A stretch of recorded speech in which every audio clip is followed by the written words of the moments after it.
Oke, apa sudah tertampil? Sudah tertampil, Pak. Baik, kita akan diskusi terkait dengan penanganan cedera pada korban tsunami. Sebenarnya ini hampir sama dengan apa yang disampaikan oleh Dr. Jolis tadi ya, pada penanganan pada korban-korban banjir karena basisnya ini adalah pada basis air. Ya, ketika kemudian banjir dan juga kemudian tsunami ini kan sesuatu yang hampir sama, bedanya ketika tsunami ini dia memang asalnya dari laut, sedangkan banjir sendiri memang di kompleks itu sendiri ataupun yang daerah itu sendiri. Baik, Bapak dan Ibu, rekan pejabat semuanya, terkait dengan penanganan cedera pada korban tsunami, ada beberapa kemungkinan cedera pada tsunami. Yang pertama, drowning ataupun tenggelam, tadi sudah disampaikan dari Dr. Jolis. Kemudian yang kedua, henti nafas dan henti jantung. Ketiga, hipotermi. Keempat, ada risiko trauma spinal maupun trauma muskuloskeletal. Kelima, perdarahan, psikologis, dan juga mungkin ada beberapa cedera-cedera lainnya, luka-luka, dan lain sebagainya. Baik, mungkin saya akan menyampaikan terkait beberapa prinsip-prinsip saja pada penanganan cedera yang kita pada kesempatan materi hari ini adalah fokus kepada cedera pada tsunami. Nah, ada satu yang menjadi sangat penting adalah prinsip penanganan cedera, prinsip menolong dimanapun, kapanpun, ya ini yang harus kita pegang adalah 3A, yaitu aman diri, aman lingkungan, dan aman korban ataupun aman pasien. Aman diri ini menjadi salah satu syarat utama ketika kemudian kita memberikan pertolongan. Apa saja sih aman diri ini ya? Tentunya yang pertama ketika kita akan menolong kita aman dulu nih. Ya, jangan sampai kemudian kita itu menolong tapi membahayakan diri kita. Makanya prinsipnya dalam emergensi adalah tidak ada kalau ada seorang tenaga kesehatan khususnya di emergensi ya tidak ada bahasa kita tidak ada mati konyol ya. Tidak ada mati konyol dalam emergensi. Tidak ada adanya itu kalau orang pejuang-pejuang itu bilangnya mati syahid begitu ya, mati mulia ya. Kalaupun sampai kemudian meninggal ini ya meninggal yang mulia. Makanya syaratnya di situ pun harus aman diri. Aman diri artinya bahwa ketika kita melaksanakan tindakan, khususnya tindakan-tindakan emergensi ini satu harus berdasarkan pada ilmu. Jadi kalau kita tidak punya ilmunya, ya kita tidak diwajibkan untuk menolong dan tidak dibolehkan untuk menolong kalau kita menolong ataupun melakukan tindakan ini tanpa ilmu. Tanpa ilmu artinya apa? Ya kita harus tahu apa yang harus kita lakukan. Yang kedua, jangan sampai apa yang kita lakukan itu sesuatu yang tidak tepat.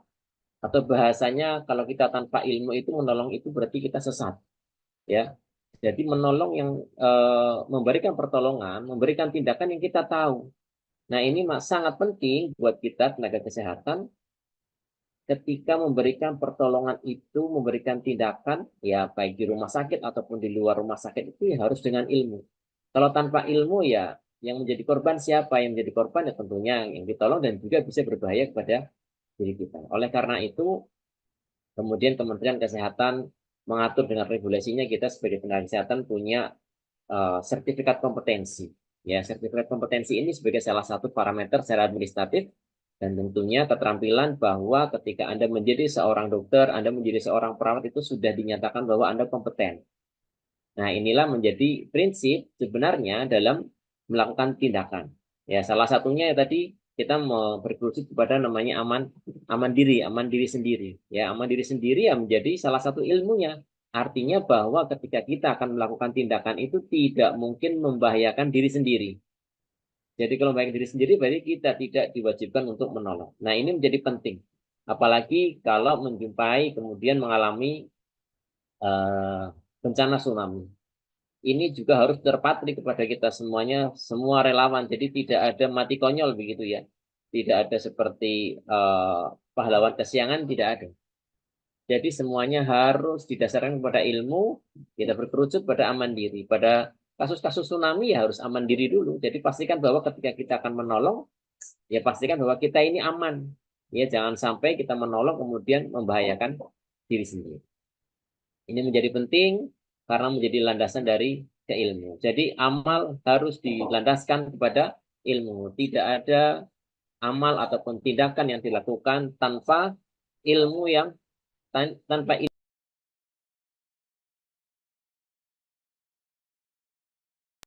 Oke. Jadi ilmu menjadi penting ketika kemudian menjadi landasan kita akan melakukan suatu tindakan atau satu amal. Jadi aman diri. Begitu juga pada penanganan korban tsunami ya sama. Semuanya harus kita pastikan aman diri. Kemudian yang kedua adalah aman lingkungan. Tentunya ini juga harus memperhatikan ya. Tiga A ini aman diri, aman lingkungan, aman korban juga menjadi satu rangkaian yang tidak bisa ditinggalkan. Ini menjadi sangat penting dan ini harus sebenarnya ini tidak cuma ditanamkan kepada diri kita ya sebagai tenaga kesehatan, tetapi kepada seluruh lapisan masyarakat, lebih khusus mungkin first responder ataupun em, orang-orang yang biasa memberikan pertolongan, teman-teman di SAR, teman-teman di relawan-relawan BPBD dan sebagainya ini menjadi sangat penting. Karena kadang-kadang mereka tidak mengindahkan tiga prinsip ini yang menjadi penting bahwa 3A, aman diri, lingkungan, dan korban ini menjadi satu syarat utama. Kita harus memberikan pertolongan.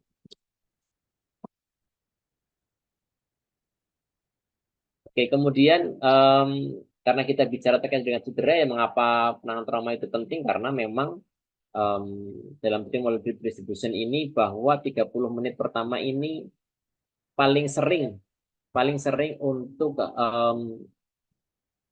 terjadinya kematian ini di 30 menit pertama. Oleh karena itu, penanganan trauma ini menjadi sangat penting dan harus dikuasai oleh semuanya. Tetapi kita melihat bahwa pada kasus-kasus dengan tsunami ini ya kita harus prinsip pertama tadi 3A menjadi pertimbangan utamanya ya. Pastikan bahwa semuanya aman baru kita kemudian bisa memberikan pertolongan.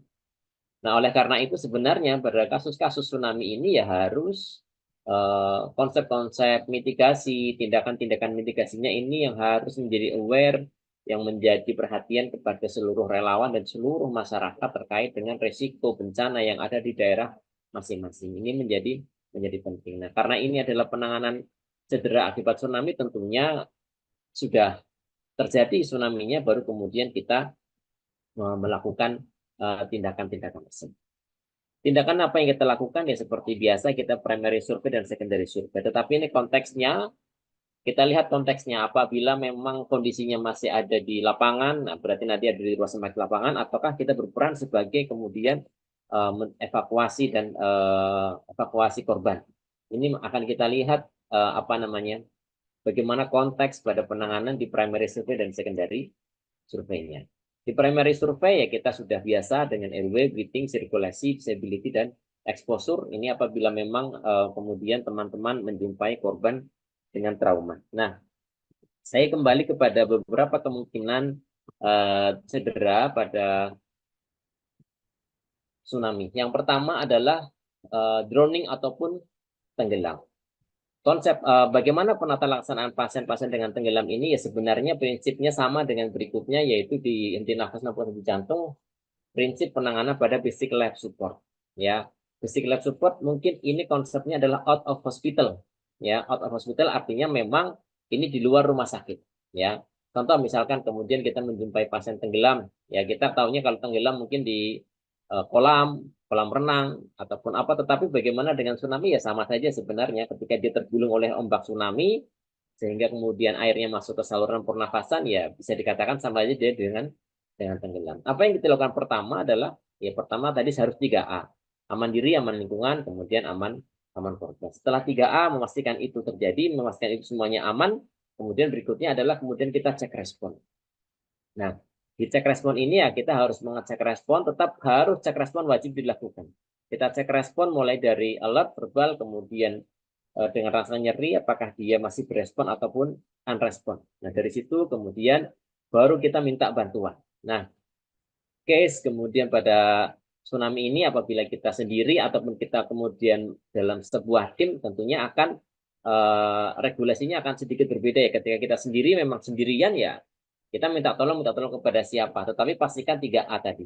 Tapi kalau kemudian kita sudah dalam satu tim, tentunya kita mempunyai chief ataupun punya triage officer sebelumnya, ya kita bisa melakukan tindakan sesuai dengan prioritas yang ada. Nah, ini misalkan kemudian yang betul pasien ini drowning ya konsepnya adalah sama dengan kita memberikan pertolongan pada dengan prinsip basic life support. Kita cek respon, tidak ada respon, minta bantuan. Setelah minta bantuan kemudian kita cek nadi. Jadi sama ya, pada pasien-pasien dengan tenggelam drowning ya sama, kita cek nadi teraba atau tidak. Kalau nadi tidak teraba ya sudah langsung kita lakukan kompresi atau hands only CPR sementara kalau kita masih sendirian sampai kemudian bantuan datang.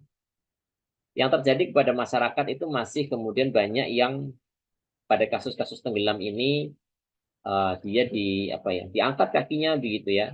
Padahal nadinya tidak teraba. Jadi prinsip utama masih sama pada pasien-pasien drowning ataupun tenggelam ya basic life support. Ini yang menjadi penting dan wajib dipahami ya, wajib tenaga kesehatan wajib dan tentunya oleh para first responder, relawan dan juga masyarakat pada umumnya.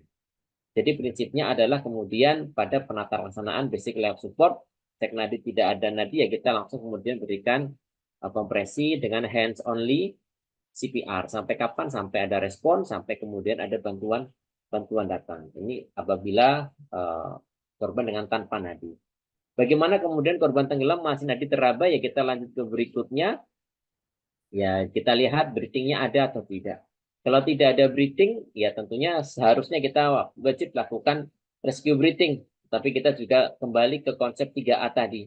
Aman apa tidak ketika kita memberikan, kalau dulu masih boleh kita mouth to mouth, ya ventilation. Tapi kalau sekarang sudah tidak boleh, apalagi sudah melewati, sudah mengalami pengalaman COVID dan lain sebagainya, mouth to mouth sudah tidak diperkenankan, tidak diperbolehkan kecuali kepada kerabat sendiri ataupun keluarga sendiri. Terus bagaimana kalau misalkan kita masih sendirian, kita menjumpai korban tenggelam, kita cek nadinya masih teraba, nafasnya tidak ada, ya kita kita lakukan adalah kemudian memberikan posisi miring. Ya, posisi miring, kemudian kita masih memantau nadi setiap 2 menit. Ini apabila kita masih sendirian tanpa bantuan yang lainnya, kita cek nadi masih teraba, nafasnya tidak ada yang bisa kita lakukan, kita tidak punya pengaman, kita tidak punya motomas misalkan, ataupun yang lainnya, di mana ketika motomot sudah tidak direkomendasikan dan ya sekali lagi prinsipnya adalah aman diri dan aman korban. Ya, jadi apa yang kita lakukan? Kita monitor setiap 2 menit nadinya teraba atau tidak. Nadinya hilang, ya, kemudian yang kita bisa lakukan adalah kemudian RJP, kompresi, ya itulah yang kita bisa lakukan kompresi ketika hands only CPR, ketika kita hanya sendirian. Kecuali nanti kalau kemudian sudah datang bantuan yang lainnya, teman kita datang dengan BVM, kemudian bawa oksigen dan lain sebagainya, AED, ya kita kemudian bisa tata laksana selanjutnya. Itu mungkin gambaran terkait dengan drowning ataupun tenggelam. Pada pasien-pasien dengan drowning, ketika kita sudah selesai dengan airway breathing, sirkulasinya sudah aman, breathingnya sudah oke, misalkan airway-nya sudah oke, ya resiko berikutnya adalah hipotermi. Ya, resiko berikutnya adalah hipotermi. Tentunya kalau hipotermi, ya kita berikan kehangatan, ya kita tutup dengan selimut, aluminium foil ataupun apapun itu, buka baju yang basah dilepas, kemudian ganti baju yang baru atau diselimutin saja, ya. Ini yang menjadi penting ketika menjumpai korban-korban pada hipotermi. Kemudian kalau sudah berarti sama penata laksananya di basic life support. Kemudian korban yang kedua tadi henti nafas dan henti jantung, saya kira sudah terbahas di drowning tadi ataupun tenggelam, hampir sama penata laksanaannya. Selanjutnya pasien-pasien korban dengan pada tsunami ini resiko berikutnya trauma spinal maupun trauma muskuloskeletal dan juga perdarahan. Dan ini tata laksana lanjutnya adalah ya ketika sudah airway breathing-nya, sirkulasi sudah aman, kita lanjut ke disability-nya. Disability misalkan sudah aman, kayak exposure, hipotermi tadi ya. Hipoterminya sudah oke, sudah kita kendalikan. Jadi menggunakan baju hangat ataupun ditutupin, baju yang basah harus dilepas, harus diganti, keringkan pasien, kemudian diberikan baju ataupun selimut aluminium atau selimut hangat, yang intinya kita harus mencegah hipotermi. Selanjutnya kalau perdarahan, saya kira kalau perdarahan ya sudah wajib ya, begitu ada perdarahan ya langsung ditutup. Kalau itu perdarahan eksternal ditutup dengan direct pressure, dengan bebat ataupun yang lainnya ya, ataupun yang lainnya. Setelah itu baru penata laksanaan berikutnya. Trauma muskuloskeletal memang apabila ada fraktur berarti kita harus fiksasi sementara sampai kemudian penata laksanaan lanjut dengan prinsip-prinsip bahwa saya kira semuanya sudah paham bagaimana kemudian prinsip pada trauma muskuloskeletal. Yang pertama adalah fiksasi, ya. Prinsipnya adalah fiksasi. Ketika trauma muskuloskeletal menimbulkan perdarahan, perlukaan, dan juga nyeri, ini yang menjadi penting. Oleh karena itu dibutuhkan fiksasi. Fiksasinya bisa dengan bidai, bidai yang soft maupun yang rigid dan lain sebagainya. Dengan prinsip bidai, kita harus cek PSM, pulsasi sensorik dan motorik, baik sebelum pemasangan maupun setelah pemasangan. Bagaimana bidainya? Bidainya bebas, yang intinya bahwa ketika membidai ini ada tujuan utamanya. Yang pertama adalah mengurangi nyeri, yang kedua adalah mengurangi ataupun mencegah, meminimalis luka atau perdarahan yang disebabkan karena terputusnya kontinuitas tulang tersebut. Jadi prinsipnya pada trauma muskuloskeletal penata laksananya satu, fiksasi. Fiksasi ini untuk apa ya? Untuk mengurangi nyeri dan mengurangi perlukaan ataupun akibat dari terputusnya kontinuitas tulang tersebut. Kemudian yang kedua, pada saat fiksasi ini, prinsip berikutnya adalah tadi harus dicek pulsasi sensorik motorik di bagian distal, ya, di bagian distal untuk memastikan perfusi jaringan ketika kita kemudian melakukan fiksasi itu. Jadi di prinsip di trauma muskuloskeletal hanya itu saja, dan tentunya kalau ada perdarahan ya harus dihentikan ya, perdarahan eksternal ya yang terlihat. Selanjutnya trauma spinal, apakah berisiko pada pasien tsunami? Ya sangat berisiko juga ketika tergulung oleh ombak, terbentur sana sini dan lain sebagainya. Ini juga menjadi penting ya, otomatis kalau trauma spinal ya kita bisa fiksasinya ataupun penata laksanaan menggunakan long spinal board. Kemudian selanjutnya adalah biasanya yang ini menjadi panjang adalah trauma psikologis. Baik. Jadi ini sudah nih, jadi beberapa kemungkinan yang bisa terjadi pada korban-korban pada tsunami. Ini hemorrhage control eksternal dengan direct pressure. Nah, saya kira untuk evakuasi transportasi long spine board dengan belt, kemudian head stabilizer, dan juga tidak lupa nekolar ya, dengan tadi resiko trauma spinal maupun trauma muskuloskeletal. Ini prosedur pada penata laksanaan trauma spinal pada pemasangan long spine board. Kemudian menggunakan stabilizer dan juga nekolar. Ini nekolar pun masih sangat terbatas ya di rumah sakit. Mungkin rigid nekolar pun masih sangat terbatas. Biasanya di rumah sakit masih banyak nekolarnya ini nekolar yang soft ya. Padahal untuk trauma ini rekomendasi menggunakan nekolar yang rigid. KID ini apabila kita akan evakuasi ambil pasien di mobil posisi duduk. Saya kira itu terkait penata laksanaan pada cedera pada pasien tsunami. Saya lanjut atau akan diskusi dulu ya, Dokter Melati? Baik, Dok.